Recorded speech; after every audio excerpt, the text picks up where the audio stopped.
రాజకీయ లబ్ధి కోసం కష్టపడి ఉద్యోగాలు సాధించిన తమపై వైసీపీ ఆధారాలు లేని ఆరోపణలు చేస్తోందని మెగా డిఎస్సి ఉద్యోగులు మండిపడ్డారు. ఉభయ గోదావరి జిల్లాల్లో మెగా డిఎస్సి రాసి ఉద్యోగాలు సాధించిన ఉపాధ్యాయులు, ఉపాధ్యాయ సంఘాల నేతల ఆధ్వర్యంలో కాకినాడలో సమావేశం నిర్వహించారు.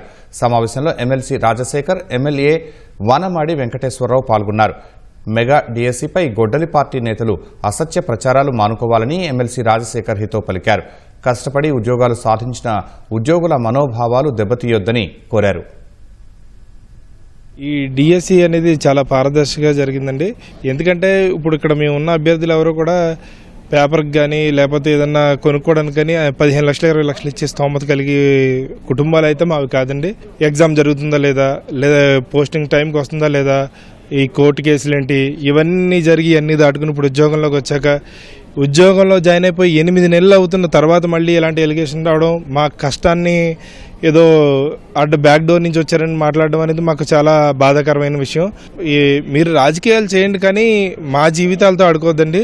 కాకినాడ కార్పొరేషన్లో ఎస్టీటీగా సెలెక్ట్ అయ్యాను. నాకు 715 ర్యాంక్ వచ్చింది.